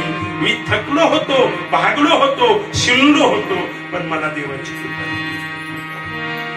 देवाची कृपा, आपलं संतांची कृपा झाली की देवाची कृपा होती. बरं का? नीट ऐका, नीट ऐका. तुकोबाराय देवाची साधना करायची, भक्ती करायची, शिवराजी. आता कृपा घरात कुणा कुणाची नीट ऐका. तुकोबारायांची पत्नी जिजाई, जिजाई तुकोबारायांना काय करायचं? बरोबर आहे, काय करायचं? भांडायचं. भांडायचं कशासाठी भांडायचं? शेजारणीच्या हा स्वतःच्या तब्येतीकडे दुर्लक्ष होत आहे म्हणून जिजाई भांडायची. तुम्ही त्याचा अर्थाचा अनर्थ केला. जिजाई भांडत होती, मग आपल्याला काय टेन्शन आहे? आपण पण जिजाई एकच म्हणायचे, महाराज तुम्ही देवाचं भजन करा, काय करायचे ते करा, पण तब्येत सांभाळून करा. अहो खरं सांगू का, त्या जिजाईचा जीव तिळतिळ तुटत होता. तुकोबारायांची तिळतिळ तुटत होता. तुकोबाराय काय करायचे? गावातलं भजन कोणी नाही करू दिलं तर सांगून जायचे नाही. तर आता सारखा कोण नव्हता. कधी भंडाऱ्या डोंगरावर जायचे, कधी भामचंद्र डोंगरावर जायचे, कधी वरड्या डोंगरावर जायचे. तुकोबाराय देवाचं भजन करायचे. आणि 12 वाजता जिजाई त्यांचा डबा घेऊन ती गाडग, पाण्याचं गाडग, भाजीचं गाडग, भाकरीचं तुकडं, जिजाई तांब्यातलं पाणी सुद्धा पित नव्हत्या तुकोबाराय जेवल्याशिवाय. आणि ते डोक्यावर घ्यायचं. अगोदर भंडाऱ्यावर जायचं, भंडाऱ्यावर नाही भेटले भामचंद्र डोंगरावर जायचं, तिथं नाही भेटले वरड्या डोंगरावर जायचं. आणि जिजाईचा जीव तुळतुळ तुटायचा. आणि जीव तुळतुळ तुटत होता. आणि एवढा जीव नवऱ्यासाठी तुटत होता म्हणून जिजाई देवाला शिव्या देत. जीव त्यांच्यासाठी धडपड करायची. कारण त्या साधकांच्या जीवनात त्या संतांची काय झाली? कृपा झाली. तुकोबारायांची पत्नी भगवंताला शिव्या द्यायची. देव पाठी बघून म्हणायच्या, जिजा किती तू चांगली आहेस. देवाला वाटायचं जिजाबाईला आपण आतापर्यंत मागूनच पाहिजे, एकदा पुढून पाहू. म्हणून देवाने एके दिवशी काय केलं? जाणून उशीर केला. कामाला उशीर लागला, उन्हाळ्याचे दिवस होते. आणि जिजाई ते टोपलं घेऊन निघाल्या तुकोबारायांना भंडाऱ्या डोंगरावर डबा. ते डोंगर चढायला लागल्या. दोन्ही हात पाठीला आहेत, पाय आणवानी भर भर भर भर निघाल्या. तेवढाच जेवढा वेग आहे चालायचा, तेवढाच तोंडाचा सुद्धा वेग सुरू आहे. आणि तेवढाच देव मोठ्या तन्मयतेनं ऐकू लागला. देव म्हणला, आजी जायला काही जण झालं तर पडून बघायचे गरजेला. म्हणून देवानं काय केलं? वाटत काटा टाकला. आणि ते काटा जिजाईच्या पायात मोडला. आता हात दोन्ही टोपलेला, पायात काटा मोडला, डोळ्यात टचकन पाणी आलं. आता बसायचं कसं? आता पायात काटा मोडला, टोपलं तर आदर आहे, काय करावं काय करावं? एवढ्यात देव पुढं आला. देव म्हणला, आई काय झालंय? म्हणले काटा मोडलाय. देव हळूच म्हणला, मग काढू. जेजा म्हणले, तुला दुसरी कोणी भेटली नव्हती का? बरं माझाच काटा काढायला आलास. देव मनातल्या मनात म्हणला, आई अगं सगळ्या जगाचा काटा मीच काढतोय. देवानं पटकन टोपलं घेतलं की, आणि टोपलं खाली पुढं जिजाई खाली बसल्या. देव समोर बसला. देव समोर बसला. हा शेवीची ताकद किती असते ना. देव समोर बसला. जिजाईचा पाय देवानं आपल्या गुडघ्यावर घेतला. आणि देवानं बोट तोंडात घातला. आणि बोटावर तुका घेतला. आणि ते बोट असं त्या जिजाईच्या पायावर फिरवलं. कशासाठी? काटा टाकला होता कुणी? कुणा टाकला? त्याला दिसला नसेल का? पण ते बोट असं फिरवलं. कारण जिजाई ज्या ज्या रस्त्यानं जात होती त्या रस्त्यानं तुकोबाराय गेले होते. आणि ती पवित्र भूमी, ती पवित्र माती आपल्या तोंडाला लागावी म्हणून देवानं ती बोट असं फिरवलं. आणि पुन्हा तुका लावण्यासाठी बोट तोंडात घातलं. देवानं आवडीचा हात लावल्या लावल्या ते वेदना कधी संपल्या कळालंच नाही. हा कृपा असल्याशिवाय देव भेटत नाही. तुकोबारायांनी सांगितलं, आमच्यावर कृपा होती. जेणे कृपा भगवान परमात्म्यानं आमच्यावर कृपा केली. साधकी जीवन जगताना आम्ही साधनेवर स्थिर होतो. म्हणजे महाराज किती सोपं गणित सांगितलं. एक विश्वास ठेवायचा आहे, आणि सेवा करायची, आणि सुख मिळवायचंय, आणि देव मिळवायचा आहे. सोपं आहे ना. तुकोबारायांनी नको नाही, अजून काही गोष्टी करायच्या. धावत्या वेगामध्ये 3 चरणाचा भावार्थ संपला. एका चरणाचा भावार्थ शिल्लक राहिलेला आहे. अजून 1-1.5 तासात महागाचे म्हणतील बरं झालं. महाराजांनी डोळे बंद केले की घालील नटन पुढची अडकली. 10 मिनिटात सोडण्याचा प्रयत्न. म्हणे शेष सेवेनं आवडी. कुठलीही गोष्ट करायची असेल तर आवडीनं करा. कीर्तनाला जायचं असेल तर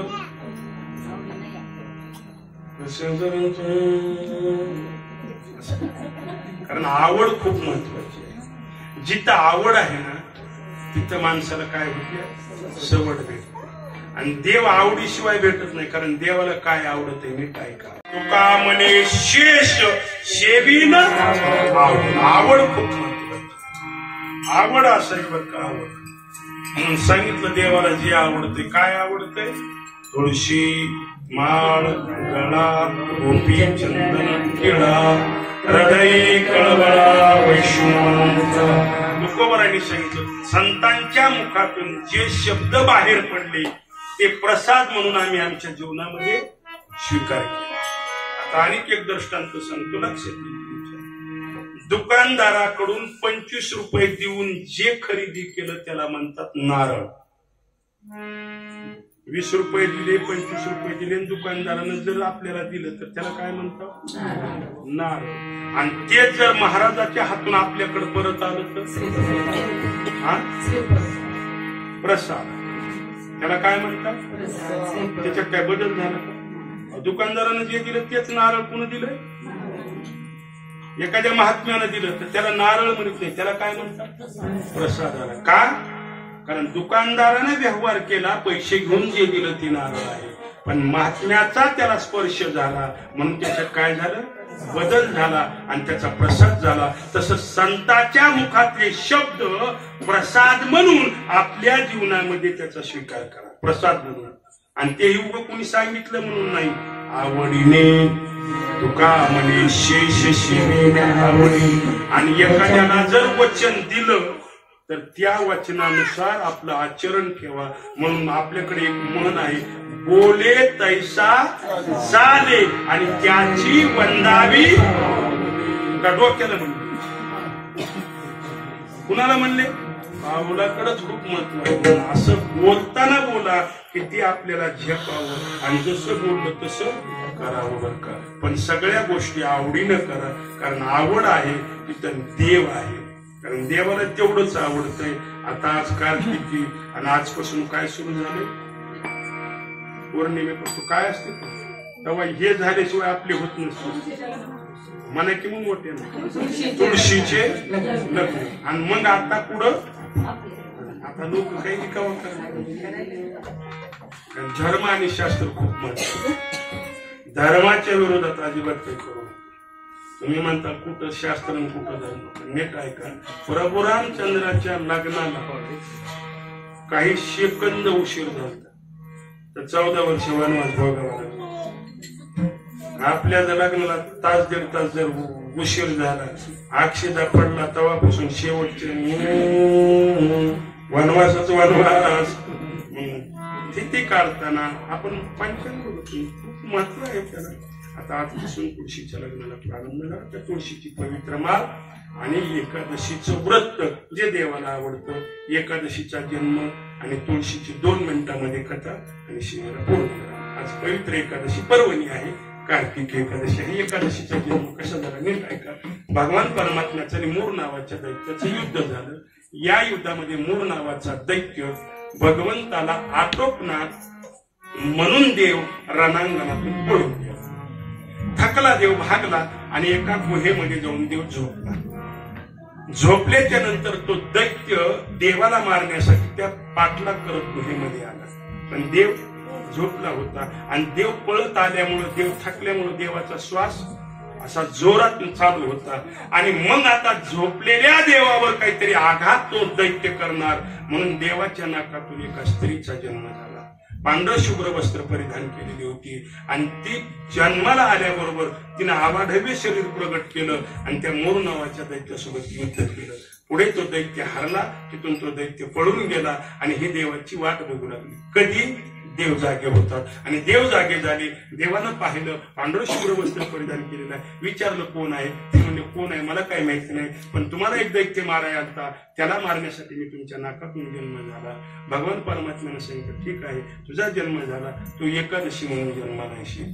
आणि मग ही एकादशी त्या भगवंताची रुक्मांगद नावाचा राजा आणि या रुक्मांगद नावाच्या राजामुळे मृत्यू लोकात आली. कशी आली नीट ऐका. रुक्मांगद राजा विष्णूचा परमभक्त होता, म्हणून त्यानं त्या देवाच्या कुटुला सुंदर फुलाची हार करावी म्हणून एक सुंदर उपवन बनवलं होतं. आणि हे टोपल्यानं फुलं आणून कशाला व्हायचं? ते मूर्तीला देवाच्या व्हायचा. एका दिवशी नारदाकडून भगवान विष्णूला कळालं की रुक्मांगद नावाच्या राजाच्या नगरामध्ये सुंदर फुलाची बाग आहे. आणि नारदाने सांगितलं ते फुलं कुठं आणा? वैकुंठाला आणा. नारदाच्या सांगण्यानुसार देवाचे दूत त्या रुक्मांगद नावाच्या राजाच्या बागेत आले. सगळी बागेतली फुलं तोडून निघेले कुठं? वैकुंठाला. आणि राजाचे सेवक पाहत फुलं न्यायला आली तर बागेत एक रोपले रिकामे महागो. राजा म्हणला फुलं म्हणजे महाराज कुणीतरी चोरून नेले. आणि मग पुन्हा महाराज राजानं दुसऱ्या दिवशी त्या फुलाला लक्ष राखण्यासाठी सैनिक तैनात केले. 12 वाजता विमान आलं आणि विमानातून ते देवाचे दूत त्या बागेत फुलं तोडायला उतरले. इतक्यात राजाच्या दूताने पकडलं आणि राजाच्या समोर नेऊन हजर केलं. महाराज फुलं चोरणारे. रुक्मांगद राजा विचार करू लागला, दिसाय तर देव आहे आणि चोरी करू लागला. राजाने विचारलं चोरी करण्याचं कारण काय? त्याने सांगितलं राजा आम्ही भगवान विष्णूचे दूत आहे, तुझ्या बागेतले फुलं देवाच्या पूजेला आम्ही वैकुंठाला घेऊन. राजा म्हणला काय मी भाग्यवान असेल, मी ते फुलं कुणाला वाहतोय? मूर्तीला. पण मी किती भाग्यवान, माझे फुलं डायरेक्ट वैकुंठाला. म्हणजे रोज घेऊन जा. म्हणजे राजा रोज नेऊत हो, पण आता आम्ही वैकुंठाला कसं जायचं? म्हणजे का? कारण तुमच्या मृत्यूच्या लोकांचा आम्हाला स्पर्श झाला म्हणून आम्ही पापी झालो, आम्हाला आता वैकुंठाला जाता येत नाही. वैकुंठाला जाण्यासाठी काय करावं लागेल? राजाला सांगितलं एका एकादशीचं पुण्यदान द्यावं लागेल. राजा म्हणला ही एकादशी काय भानगड आम्हाला माहिती नाही, कशी असते ते काय करावं लागतं? आणि मग त्या दूताने रुक्मांगद राजाला सांगितलं राजा आज आहे दशमी, परवा होती दशमी, आज आहे एकादशी आणि उद्या द्वादशी. परवा दिवशी काही कारणास्तव एक वेळेस जेवले, आज दिवसभर उपवासी असलेली आणि उद्या सकाळी सकाळी दिवस निघायला जेवणारा जर असा कुणी सापडला तर त्याचं जरी पुण्य दिलं तरी आम्हाला वैकुंठाला जायला काही अडचण नाही. राजानं दौंडी दिली आणि दौंडी दिल्याच्या नंतर गावाच्या कडेला एका झोपडीत एक म्हातारी परवा दिवशी दुपारी जेवलेली सापडली. तिनं काही एकादशी धरली होती? मग कशासाठी उपाशी राहिली होती? म्हाताऱ्याचं नीचं भांडण जातं म्हणून ती म्हातारी जेवायची नाही. कारण म्हातारपणात राग माणसं कुठं काढते तर दुर्डी. कारण भांडण जर नवरा बायकोचं झालं तर 2-2 दिवस दोघं बी जेवत नाही तर बोलत बी. तसं ते म्हातारीचे भांडण झालं म्हणून ती जेवलीच नव्हती म्हातारी. राग म्हातारीनं दौंडी ऐकली म्हणजे आजी परवा दिवशी दुपारी हो म्हणजे परवा आता पाणी पिलं नाही म्हणजे चला राजाकडे आणलं म्हणजे परवा दिवशी दुपारी जेवली. म्हातारीला सांगितलं हातावर पाणी घे, संकल्प सोड आणि एवढा उपवास घडलाय ना एवढं पुण्य ह्या विमानाला दिले म्हणून सांग आणि हात लाव विमानाला. दूत विमानात बसले, म्हातारीने संकल्प सोडला, पाणी सुटल्याबरोबर म्हातारीने हात लावला आणि विमान स्वर्गाला गेलं. आणि त्या दिवसापासून राजाने ठरवलं दशमीला एकच वेळेस भोजन करायचं, एकादशीला आपल्या नगरात कुठेही अन्न शिजणार नाही आणि द्वादशीला दिवस निघायला एकादशीचं कारण सोडायचं. तो रुक्मांगद राजा त्याने एकादशी मृत्यू लोकात आणली. पुढे त्याच्या कुळात अंबरीश नावाचा राजा जन्माला आला आणि याच अंबरीश नावाच्या राजानं ही एकादशीचं व्रत आपल्या जीवनामध्ये तंतोतंत पालन केलं. आणि द्वादशीला पहाटेच्याला दुर्वास ऋषी आले आणि जेवायला मागू लागले. आता पार न सोडायचे आणि दुर्वास आले 12ला. राजा विचारात पडला काय करावं. राजाने सांगितलं जावं आंघोळ करायला. त्यावर आंघोळ्या करून या स्वयंपाक करतो. म्हणजे राजाला वाटलं दिवस निघल, पण हे जे आंघोळी करायला गेली की दुपारी 12 वाजता. राजाला वाटलं पार न सुटणार नाहीये, म्हणून राजानं संतांच्या परवानगीनं तुळशीचं एक पान तोडलं, हातावर घेतलं, पाणी घेतलं, संकल्प सोडला आणि ते तुळशीचं एक पान खाल्लं. किती? एक पान खाल्लं. दुर्वास ऋषी 12 वाजता परत आले आणि राजाला सांगितलं राजा जेवायचे. म्हणजे तयारी झाली, पण दुर्वासांनी ओळखलं की मी आमंत्रण देऊन राजानं काय खाल्लंय? तुळशीचं पान खाल्लंय. म्हणून आमंत्रण दिलं आणि माझा काय केला? अपमान केला. म्हणून दुर्वासांनी अंबरीश नावाच्या राजाला शाप दिला की तुला मृत्यू लोकात 10 वेळी जन्म गर्भवासाचं दुःख भोगावं लागेल. देवाला वाटलं माझ्या भक्ताला दुर्वासाने शाप दिला, म्हणून देवाच्या हातातलं सुदर्शन चक्र वैकुंठातून निघालं आणि दुर्वासाच्या महाग लागलं. दुर्वास 1000 वर्षे पळत होते आणि चक्र दुर्वासाच्या महाग पळत होतं. दुर्वास पहिल्या सुरू महादेवाकडे गेले. महादेवाला सांगितलं महादेवा हे चक्र. महादेव म्हणजे तुझ्याच पाया पडतो. हे चक्र विष्णूचं आहे, आपण काही करत नाही. ते चक्र तुझे तू बघून घे. आता मग काय करावं? पुन्हा ब्रह्मदेवाकडे गेले. ब्रह्मदेवाला सांगितलं या चक्रापासून माझी सोडवणूक करा. ब्रह्मदेव म्हणले चक्र बापाचं आहे आणि बापाचं चक्र लेखानं कसं अडवावं हे आपल्याला जमत नाही, तुमचं तुम्ही बघा. शेवटी भगवान विष्णूकडे गेले. भगवान विष्णूला सांगितलं चक्र. ते म्हणले चक्र माझं आहे, पण भक्ताचं रक्षण करण्यासाठी चक्र सुटलंय, त्यांच्याकडे परत जा. 1000 वर्षे पळत होते दुर्वास आणि 1000 वर्षाच्या नंतर शेवटी दुर्वास पळत पळत कुणाच्या दारात आले? अंबरीश नावाच्या राजाच्या दारात. राजाच्या दारात आले. दुर्वास मध्ये पळत गेले आणि मध्ये पळत गेले. चक्र कुठवर आले म्हणून मागे करून बघितलं तर चक्र हात जोडून त्या दारात उभं. कुणाच्या? अंबरीश नावाच्या राजाच्या. दुर्वास एकदा चक्राकडे बघू लागले, एकदा राजाकडे बघू लागले. चक्राकडे बघू लागले, राजाकडे बघू लागले आणि मनात विचार करू लागले 1000 वर्ष झाले याच्या देणं पळतोय आणि हे तर इथं हात जोडून उभारले. आणि मग राजाकडे गेले आणि हात जोडले. म्हणजे राजा या चक्रापासून माझं सोडवणूक कर. सांगितलं महाराज चक्र तुम्हाला काहीच करणार नाही. जेवायचे का कसं? म्हणजे 1000 वर्ष झाले. म्हणजे तुम्हाला आमंत्रण दिले, मी अजून पाणी पिलं नाही तुमच्यासाठी, उपाशी आहे म्हणजे. आणि मग सांगितलं जेवायचे आणि मग दुर्वास जेवले. चक्र दारात उभं आहे. भगवान परमात्मा प्रगट झाला आणि भगवंतानं सांगितलं राजा ऋषीचा शाप खोटा होणार नाही. गर्भवासाचं दुःख भोगावंच लागल, पण ते दुःख मी भोगतो. कुणी घेतलं ते दुःख? देवानं आपल्या डोक्यावर घेतलं. म्हणून आपल्याकडे देवाचे किती अवतार माहिती आहे? फक्त 10च अवतार माहिती आहे, पण भागवतामध्ये भगवंताचे 24 अवतार आहेत.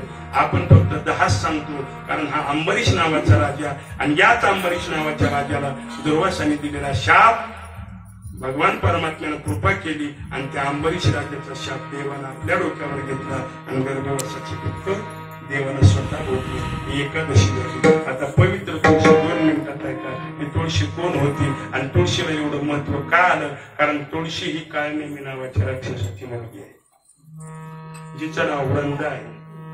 ही वृंदा भगवान मला पती मिळावं म्हणून, तिने चांगला नवरा मिळावा म्हणून ब्रह्मदेवाची 1000 वर्ष तपश्चर्या केली. किती वर्ष? तुम्ही म्हणता 1000 वर्ष तपश्चर्या केली, तिचं आयुष्य किती वर्ष होतं? फक्त देवाने 1 शून्य कमी केलाय. देवानं अजून काहीच केलं नाही.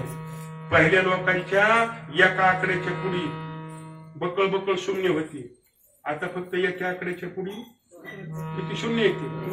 म्हणून माणसं किती वर्ष जगतात म्हणजे 100 वर्षे. आणि काही माणसं पाहायला भेटतात 107, 108. त्यांना पूर्वीच्या काळी आयुष्य होतं 10 शून्य असायचे एका पुढं. आता ब्रह्मदेवाच्या एका आकड्याच्या पुढे 34 शून्य येते. आता घरी गेल्यावर सांग उद्या किती वर्ष होते म्हणून. त्याला 2 परार्ध वर्ष आयुष्य आहे ब्रह्मदेवाला. किती वर्ष? 2 परार्ध वर्ष आयुष्य ब्रह्मदेवाचं आहे. म्हणजे त्याच्या एका आकड्याच्या पुढे किती शून्य आहे?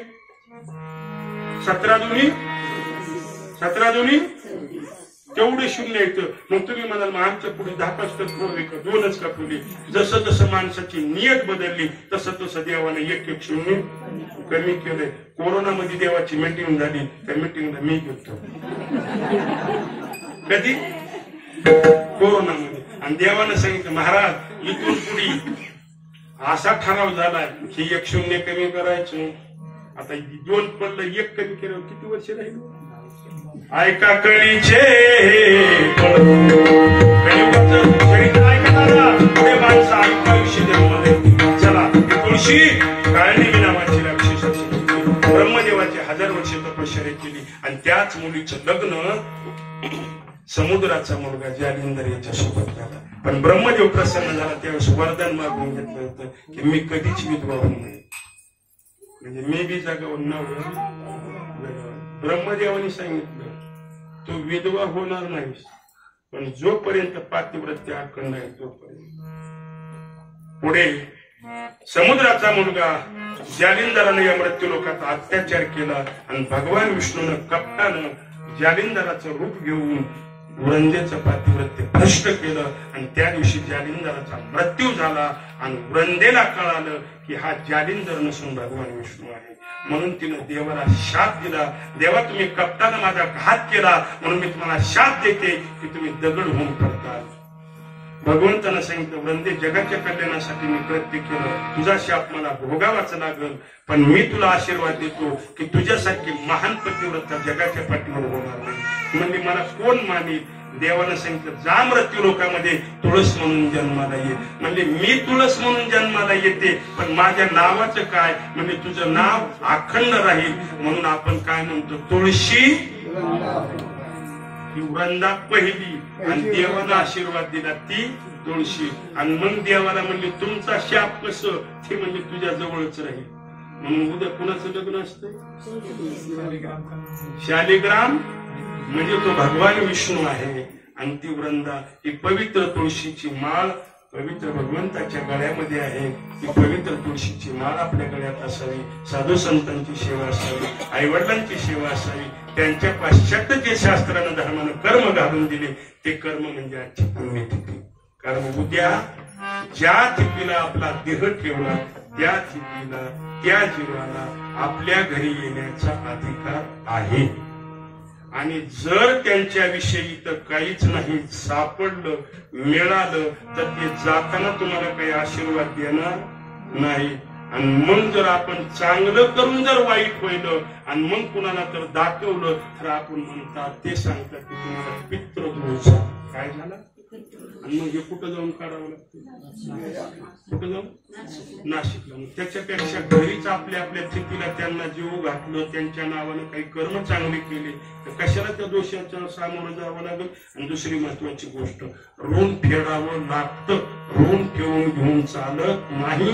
मग पुण्यतिथी जे शास्त्रानं घालून दिलेले कर्म आहे त्या कर्मानुसार आपल्या जीवनाचं आचरण ठेवावं. त्याद्वारे त्या न्यायाप्रमाणे आपल्या आईच्या ऋणातून मुक्त होण्याचा चंद्रगिरी परिवारांचा प्रयत्न दोन्ही सुपुत्र येऊन संपूर्ण त्यांच्या परिवाराने आपल्या मातोश्रींच्या पुण्यस्मरणाच्या निमित्ताने कीर्तन सेवेचं आयोजन मातोश्री साधू संत मायबापांचं दर्शन तुकोबारांच्या अभंगावर चिंतन करण्याची संधी प्राप्त झाली. पुनश्च एकदा त्यांचे धन्यवाद. दोन्ही बंधू एवढं संपूर्ण परिवार या ठिकाणी सर्व गुरुजन तालकरी वृंदांचं महिला भजनी मंडळ सगळ्यांचे धन्यवाद. आमच्या नागपुरी ताई आहेत, आमच्या गडे ताई आहेत, आमच्या कन्नडी मॅडम, आमच्या गरजे मॅडम.